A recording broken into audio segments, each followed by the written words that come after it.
Hello សួស្តីអ្នកទាំងគ្នាថ្ងៃនេះខ្ញុំបានមក free listening រឿងភ្នំមនុស្សរស់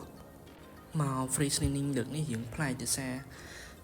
មានរៀបចំទៅជាមជ្ឈូកញ្ចក់នេះនៅក្នុងរឿងមានមជ្ឈូកញ្ចក់សម្រាប់ដាក់តួស្អីយើងហ្នឹងប្លែកមែនទែនហើយក៏មានជាការរៀបចំ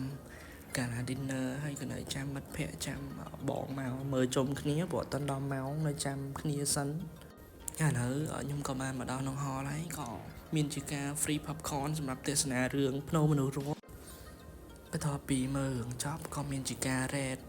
ដាក់ពិន្ទុទៅលើរឿងនេះដែរខ្ញុំ rate ឲ្យ8លើ10ព្រោះមានឈុតឆាកមានប្លែកមានឈុត18បូកមានឈុតរន្ធត់ច្រើនគួរសម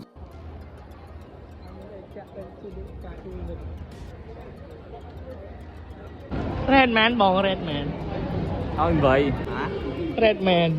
10 អូយ10លើ10មក Red man ឲ្យ8លើ10 3លើ10 Red man អូខេ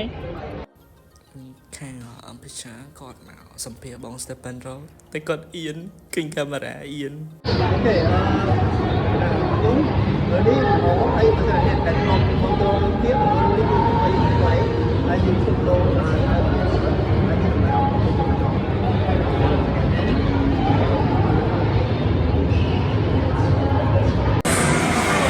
แรงធំញ័រសាច់